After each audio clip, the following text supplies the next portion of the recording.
Question number 6 है हमारी book में, पहले हम सभी मिलके पढ़ेंगे। From the following trial balance, 2,80,500 वाला क्वेश्चन है, चेक करना यही है क्या? 2,80,500 है? यस, 2,80,500। कहता from the following trial balance of MS Sharda and Sons as on 31st December 2008, prepare the trading and profit and loss account and the balance sheet. Capital, drawing, sales, purchase, stock, return outward, carries inward, wages, power, machinery, furniture, rent, salary, insurance. चुपके से लिखा हुआ है 8%, जरा underline कर लो भाई। ये जो चुपके से चीजें लिखी होती है ना, ये अपना असर भी चुपके से दिखाती हैं। अंडरलाइन करो इस 8% का मामले को। Debtors, creditors and cash in hand, closing stock 64,000, wages outstanding 2,400, bad debt 600, provision for bad and doubtful dates 5%, rent is paid for 11 month. जबकि कैलकुलेशन पूरे 12 महीने की होती है, तो एक महीने का इसमें क्या है? आउटस्टैंडिंग है। Insurance premium is paid per annum and 28th February. Loan from the bank was taken on 1st July and depreciation 10% on machinery and 5% on furniture. देखिए सबसे पहला काम जो मैं बहुत पहले बता चुका हूं, लेफ्ट एंड राइट पेज का इस्तेमाल करना है हमेशा। लेफ्ट हैंड पेज पे आपको trading and profit and loss account बनाना है, राइट हैंड पेज पे बैलेंस शीट बनाना है। मैक्सिमम इतने में हो जाता है। और कोई वर्किंग नोट है तो इससे अगले वाले पेज पे, कोई पेज छूटता है तो छूट जाने दो। लेफ्ट राइट का हमेशा इस्तेमाल करके क्वेश्चन को सॉल्व करना चाहिए। ये एक ब्लैंक फॉर्मेट जो पहले से बता चुका हूं मैं आपको, ये तो होता ही होता है। तो चलिए जरा हम इसको स्टार्ट करते हैं, एक एक चीज पे काम करेंगे जो चीज हमें पता है पहले से। लेकिन इस टाइप के क्वेश्चंस को करने के लिए हमेशा एडजस्टमेंट से शुरुआत करनी चाहिए और एडजस्टमेंट में एक एक एडजस्टमेंट पे काम करना चाहिए तब तक जब तक कि वो खत्म ना हो जाए। जैसे कि सबसे पहले लिखा हुआ है क्लोजिंग स्टॉक 64,000, 2 एडजस्टमेंट होती है, पता है नहीं पता? पहली एडजस्टमेंट होती है ट्रेडिंग अकाउंट में लेते हैं हम लोग, और दूसरी एडजस्टमेंट बैलेंस शीट। ये रहा बैलेंस शीट, बैलेंस शीट में एसेट साइड, तो यहां लिख देता हूं क्लोजिंग स्टॉक 64,000। लो जी खत्म। इसके बाद अगला है वेजेस आउटस्टैंडिंग। चेक कीजिए अंदर वेजेस है क्या? 4,000। वेजेस कहां आता है? ट्रेडिंग अकाउंट में। तो देखो जरा सामने ट्रेडिंग अकाउंट में यहां पे लिखूंगा मैं 2 वेजेस 4,000। मैंने पहले ही बताया था अगर कोई आउटस्टैंडिंग है तो क्या करते हैं? रिलेटेड एक्सपेंस में ऐड करते हैं। कितना दे रखा है? 2,400, और इसको आउटर कॉलम में लिख दो। कई बच्चे मुझसे सवाल करते हैं सर एडजस्टमेंट में क्या लिखना है? टोटल 6,400 की एडजस्टमेंट होनी है 2,400 की। बेटा नीचे क्या दे रखा है एडजस्टमेंट में? 2,400 ना, तो 2,400 अगर दे रखा है तो इसकी 2 एडजस्टमेंट होगी और किसी की नहीं। तो 4,000 प्लस 2,400 6,000, और भी कोई एडजस्टमेंट होनी है? खत्म हो गया ये? होनी है? हाँ जी। Balance sheet liability side, outstanding wages. कई बच्चे मेरी पूरी नकल करने की कोशिश करते हैं, जैसे मैंने ओएस लिखा है तो ऐसे ओएस। ओआरएस का घोल है क्या ये? नहीं ना, पेपर में मत लिखने लग जाना, शॉर्टकट नहीं चलता, पूरा लिखोगे आउटस्टैंडिंग वेजेस, शॉर्टकट नहीं, और ये आदत अभी से डाल लो। आइए नेक्स्ट है हमारे पास, ये दूसरी एडजस्टमेंट खत्म। बैड डेट्स, डूब गया जी पैसा, 2 एडजस्टमेंट। एक तो प्रॉफिट एंड लॉस अकाउंट में लिखते हैं, तो 2 चेक करना पहले से है क्या बैड डेट्स अंदर? चेक करो, नहीं है। कितना बैड डेट्स? वैसे इस वाले क्वेश्चन में बता रहा हूं, लिखने की नीड नहीं है। जब कभी भी पहले से कोई बैड डेट होता है तो उसको जोड़ दिया जाता है, पता है आपको? है नहीं वैसे, इसमें समझाने के लिए बताया था 600 रुपीज। और बिकॉज ये बैड डेट्स है, डूब गए पैसे, डेटर में से लेस करना है। कितना डेटर्स? 25,000। लो जी, अब तो ये बच्चे ही महान हो गए हैं। 20,600 लेस। एक तो डियर इसमें फर्दर बैड डेट है, कितना? 600। ओके, आइए, ये तो एडजस्टमेंट हो गई हमारी, लेकिन इसके साथ साथ एक एडजस्टमेंट और है। नीचे कहता है provision for bad and doubtful debts बनाना है 5%। इधर देखो, एक वर्किंग नोट बना रहा हूं,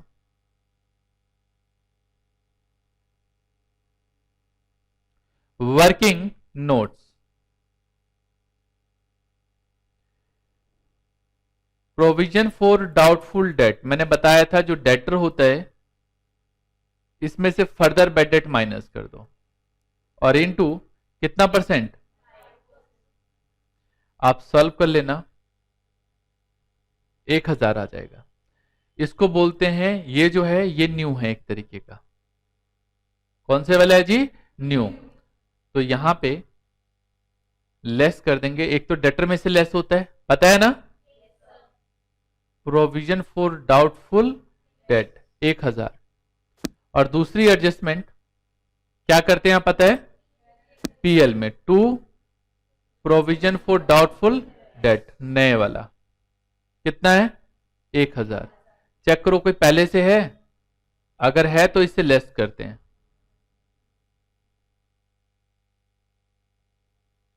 है नहीं, अगर पहले से होता है तो लेस कर देना चाहिए उसको। चलिए, खत्म हो गई एडजस्टमेंट इसकी, 2 एडजस्टमेंट, खत्म मामला। आगे बढ़ते हैं। Rent is paid for 11 months, rent जो है 11 महीने के लिए पे करना है। अच्छा जी, तो कर दो पे, किसने मना किया है? वेल, सबसे बड़ी प्रॉब्लम यह है कि रेंट 1 महीने का आउटस्टैंडिंग हो गया। जरा देखो इधर, आउटस्टैंडिंग रेंट उसने पे किया 11 महीने के लिए। जरा अंदर चेक करना, रेंट कितना बनता है? 22,000 जो पे किया है वो 11 महीने के लिए पे किया है, तो 1 महीने का कितना होगा? जितने महीने का आउटस्टैंडिंग है उतने से मल्टीप्लाई कर दो, तो 4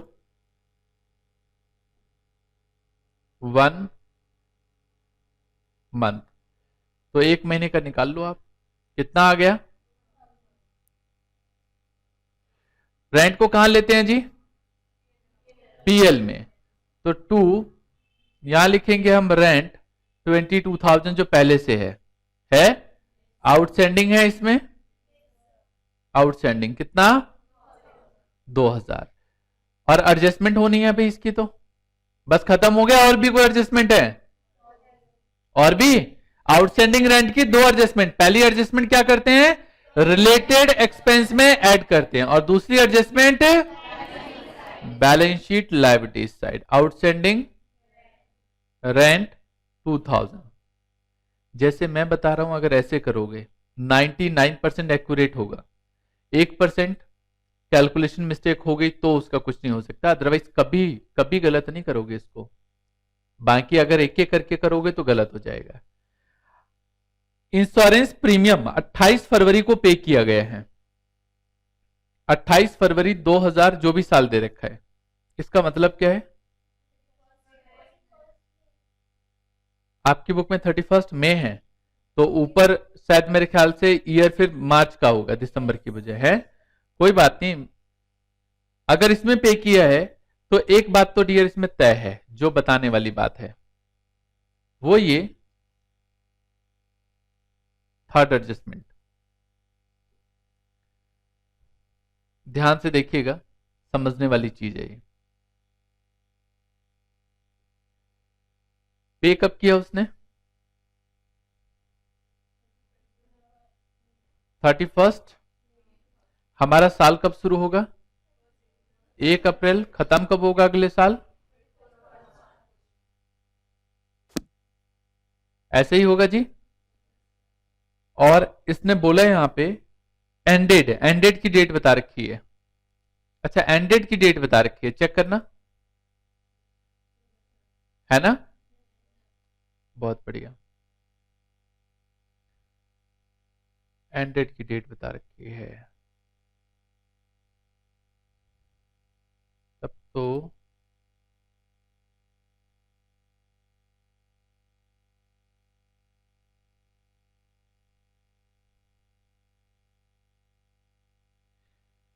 ध्यान से सुनना जी, जरूरी है ये बात समझनी।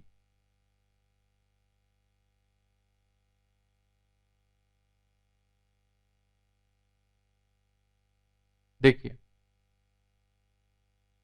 जो हमारा ईयर है, जो स्टार्ट होगा हमारा ईयर, वो 1 अप्रैल से शुरू होगा और 31 मार्च को खत्म हो जाएगा। ये तो हमारा सेशन है। लेकिन इसने पेमेंट 31 मई को दी है, और 31 मई को जो पेमेंट दी है वो पूरे साल की पेमेंट है। लिखा हुआ है, देखना जरा, एनुअल है कहीं? एनुअल आवाज नहीं है भाई, लिखा हुआ है पारनम। पारनम लिखने का मतलब है ये 31 मई को जो इसने पेमेंट की है, ये अगले साल खत्म होगा। पता है कब? मई से पहले क्या आता है? मार्च आता है, अप्रैल। ये कभी भी खत्म हो डियर, लेकिन मुझे उससे मतलब नहीं है। मुझे तो इतनी बात से मतलब है कि हमारा सेशन ये है, लेकिन इसने जो पेमेंट कर रखी है ना, वो यहां से लेके यहां तक की कर रखी है। इसका मतलब है कि मई से लेके मार्च तक कितने महीने होते हैं? मई छोड़ दो, मई के बाद क्या आएगा? मई के बाद जून, जुलाई, अगस्त, सितंबर, अक्टूबर, नवंबर, दिसंबर, जनवरी, फरवरी, मार्च, कितने महीने हो गए? 10 मंथ्स हो गए, पक्का? ठीक है, एक बार दोबारा क्वेश्चन पढ़ना डियर, क्योंकि कुछ ऐसा लग रहा है। Insurance premium is paid per annum ended 31 मई। 10 महीने होते हैं, है कि नहीं? हाँ, 10 मंथ्स। तो इसका मतलब है ये 2 मंथ्स है, ये प्रीपेड है।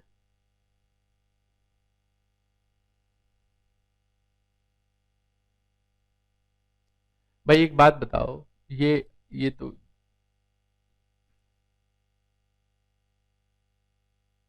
ये लिखो आप, हर साल 31 मई को पेमेंट करता है ये। तो हर साल अगर 31 मई को पे करेगा, तो इसका मतलब है कि इस साल तो सेशन में 10 महीने हुए, लेकिन 2 महीने अगले सेशन में चले गए। तो ये जो है 2 महीने का, ये क्या है? प्रीपेड है। क्या ये? प्रीपेड। यार सिंपल सी बात है, हमारा अकाउंट शुरू होता है 1 अप्रैल, खत्म होता है 31 मार्च, जबकि ये 1 साल की पेमेंट है। 1 साल की पेमेंट का मतलब है 31 मई को पे किया, तो अगले साल फिर दोबारा 31 मई को पे करेगा, है कि नहीं? भाई पीरियड तो आपस में रिपीट होंगे ना 1 साल बाद। तो इसका मतलब है 2 महीने का जो है ये प्रीपेड है, और 2 महीने का प्रीपेड है, तो आपको कैलकुलेशन उसी के अकॉर्डिंग निकालनी होगी। तो मैं कह सकता हूं प्रीपेड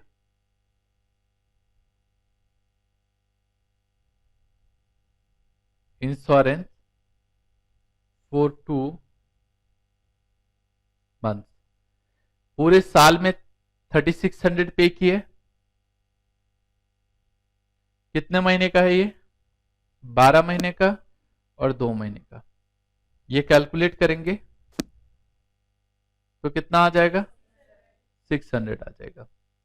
तो इसका मतलब ये है, जब आप इंश्योरेंस दिखाते हो यहां पे to insurance,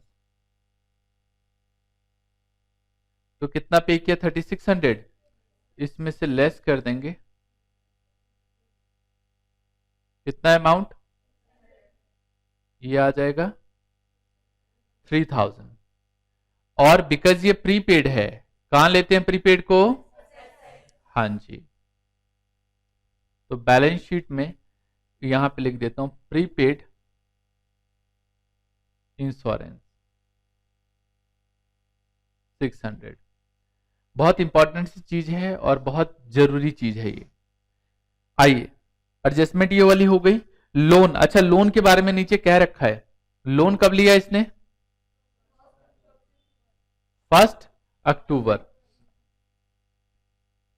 loan adjustment number 4, अगर मुझे इंटरेस्ट ऑन लोन निकालना हो, ध्यान से समझना, लोन कितने का लिया? 25,000 का, है कि नहीं? इस साल जब लोन लिया है तो कितने महीने इस्तेमाल किए इसने, चेक करो। 8% तो दे रखा है। कितने महीने हुए जी? अक्टूबर से दिसंबर गिन लो ना, कितने महीने? 6 महीने। तो 6 महीने का कितना रुपया बनता है ये? सही कह रहे हो, 6 महीने बनते हैं। अक्टूबर से मार्च, बिल्कुल ठीक कहा आपने। अभी भी कंफ्यूजन है कईयों को, पता नहीं सर क्या बता रहे हो आप। समझ लिया? हाँ, समझ में नहीं आ रहा, जानता हूं मैं, आपकी भावनाएं सब कुछ बता देती हैं। 1 अप्रैल को शुरू होगा, 31 मार्च को खत्म होगा। इसने लोन कब लिया है? डेट क्या है? 1 अक्टूबर। अगर 1 अक्टूबर को इसने लोन लिया है तो मैं कह सकता हूं इसने लोन कितने महीने के लिए लिया है, चेक करो, काउंट करो भाई। अक्टूबर की 1 तारीख है और 31 मार्च है, कितने महीने? तो 6 महीने का इंटरेस्ट बनता है 1,000 रुपए। लेकिन क्या इसमें आपके इस ट्रायल बैलेंस में ऑलरेडी पेड लिखा हुआ है?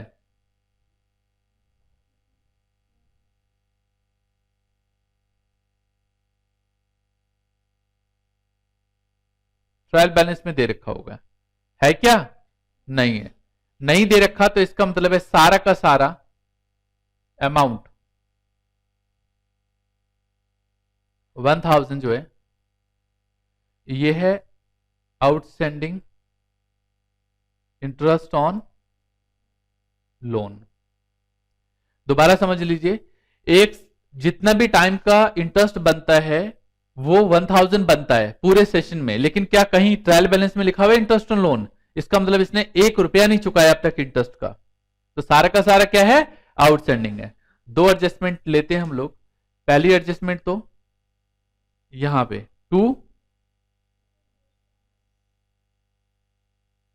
इंटरेस्ट ऑन, कुछ पे तो किया नहीं है, सारा का सारा आउटस्टैंडिंग है, एड आउटस्टैंडिंग 1,000। और बिकॉज ये लाइबिलिटी है,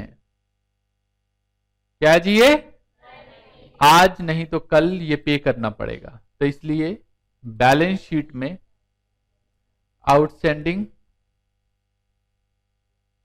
इंटरेस्ट ऑन कितना अमाउंट? 1,000। चेक करो, एडजस्टमेंट सारी हो गई, कुछ बची है? हाँ बची है, अभी खत्म कहां हुई है। एक इसमें एडजस्टमेंट किस चीज की पता है? हाँ, डेप्रिसिएशन की। क्वेश्चन में डेप्रिसिएशन के बारे में दे रखा है, देखना जरा। Depreciation on machinery. चेक करो अंदर मशीनरी कितने की है, जल्दी। कितना परसेंट डेप्रिसिएशन? 10% डेप्रिसिएशन। बहुत खूब, ये ले लीजिए, जगह छोटी पड़ गई हमारे पास। 10% डेप्रिसिएशन है। पहले इधर से हटाऊं, डेप्रिसिएशन कह रहे हैं ना आप? 2 डेप्रिसिएशन ऑन, क्या नाम है इसका? कितने की मशीन? कितना परसेंट? 5,000। इसकी कोई और एडजस्टमेंट भी होनी है? बिल्कुल होनी है जी। 2 कह रहा हूं मैं, यहां पे सीधा मशीनरी 50,000 लेस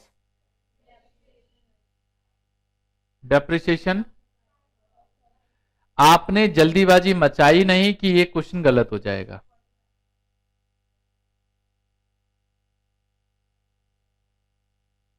$45,000। ओके, इसी तरीके से अगला दे रखा है हमारे पास फर्नीचर। फर्नीचर कितने का? तो 2 डेप्रिसिएशन ऑन फर्नीचर 14,000 का 5%, कितना 700। बैलेंस शीट में भी यहां पे लिखेंगे हम लोग क्या, फर्नीचर 14,000, लेस कर देंगे इसमें से डेप्रिसिएशन, कितना कितना आएगा 13,300। चेक करो सारी एडजस्टमेंट खत्म हो गई। ये कि बैंक लोन पे 8% का लगा रखा था हमने, इस पे भी एडजस्टमेंट खत्म है ना, ले लिया हमने, एडजस्टमेंट कर ली है। एक बात और, मान लो ये बैंक लोन पे ये जो हमने निकाला है, अगर वो डेट नहीं दे रखी है, क्वेश्चन में मान लो डेट नहीं है, तो हमेशा पूरे साल का इंटरेस्ट मानेंगे। कितने टाइम का इंटरेस्ट लगाएंगे, पूरे साल का। जो मैंने करने का तरीका बताया ये प्रॉपर तरीका है, ऐसे ही क्वेश्चन को सॉल्व करते हैं। इसमें कुछ प्लस माइनस नहीं करना, शॉर्टकट बस इस्तेमाल मत करना। आइए, जितनी एडजस्टमेंट बतानी थी बता दी। अब जो जो चीज हमें पता है, जो अब जिगजैग करना है, बाकी चीजें बस उठानी और पुट करनी है। एडजस्टमेंट एक बार और दोबारा पढ़ लेंगे। क्लोजिंग स्टॉक हो गया, वेजेस आउटस्टैंडिंग, बैड डेट्स खत्म, प्रोविजन खत्म, रेंट खत्म, इंश्योरेंस प्रीमियम खत्म, बैंक लोन खत्म, डेप्रिसिएशन हो गया खत्म। एक एडजस्टमेंट की जहां जहां पॉसिबल एंट्री हो सकती है सब करने के बाद, खत्म करने के बाद रीड आउट करना है, कुछ बचा तो नहीं है। ऊपर कोई हिडन एडजस्टमेंट 8% वाला था, हो गया, मामला फिनिश। कैपिटल कितना दे रखा, कैपिटल आपको पता है, कैपिटल यहां लिखते हैं। और कोई जल्दीबाजी मत मचाना, पहले ही बता चुका हूं मैं। कैपिटल कितनी दे रखी है, 80,000। हाँ ये पता है मुझे, इसमें कुछ चीजें ऐड करते हैं, वो क्या ऐड करेंगे बाद में देखेंगे, और कुछ लेस करते हैं, छोड़ दो। ड्राइंग दे रखी है यहीं पे, लिख लो। ये 18,000 ब्रैकेट में लिखते हैं। आगे दे रखा है सेल 1,55,000, तो 1,55,000। इसके बाद परचेज 82,600। स्टॉक दे रखा है ओपनिंग 42,000 रुपीज। फिर 1,600 रिटर्न आउटवर्ड, मतलब रिटर्न आउटवर्ड, परचेज रिटर्न 1,600, बाद में टोटलिंग करूंगा, छोड़ दो अभी। फिर है कैरीज इनवर्ड, इनवर्ड है भाई ये 2,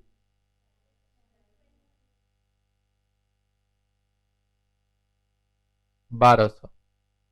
इसके बाद वेजेस हो गया, छोड़ दो। पावर कितना 6,000 है ना। मशीनरी हो गया, फर्नीचर हो गया, रेंट हो गया, सैलरी ले लिया, नहीं सैलरी कहां लेते हैं, तो टू सैलरी पीएल में लेंगे हम। कितना अमाउंट है, 15,000। इंश्योरेंस हो गया, बैंक लोन 25,000 रुपए का, ये हमारे लिए लायबिलिटीज है और बैलेंस शीट में लेना चाहिए।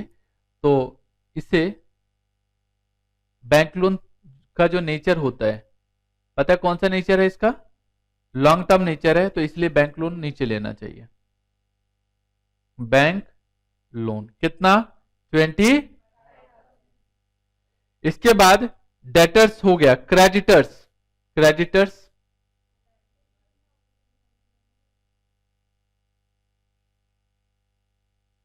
यहीं लिख लो,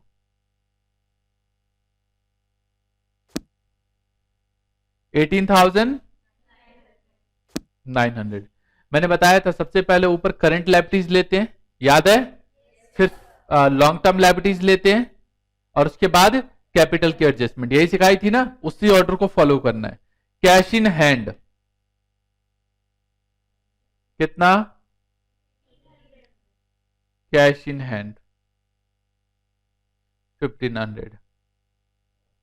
आपने देखा मैंने कोई आइटम नहीं छोड़ा, है ना, सारे आइटम ले लिए।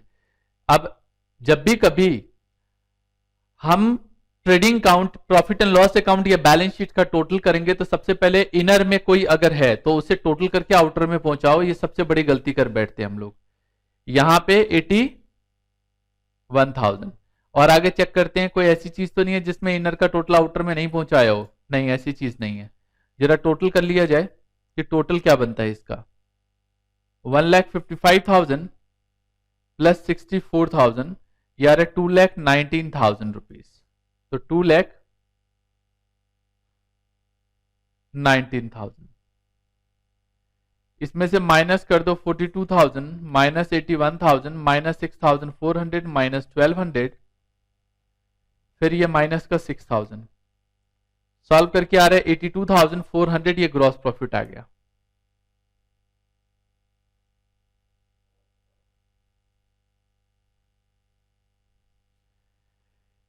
इसको हम प्रॉफिट एंड लॉस अकाउंट में इस साइड लिख देते हैं, बाय ग्रॉस प्रॉफिट कितना 82,400, 82,400 नीचे अगले पेज पे जाएगा ये 82,400।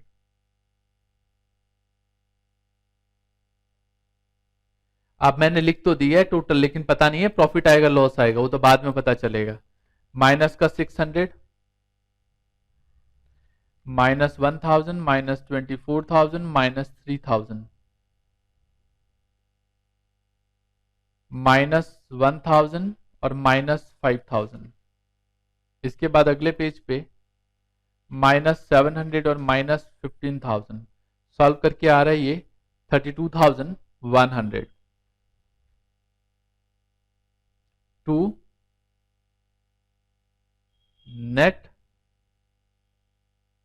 प्रॉफिट 32,100, ये हमारे पास आ गया जी। इसके बाद इस नेट प्रॉफिट को कैपिटल में ऐड करते हैं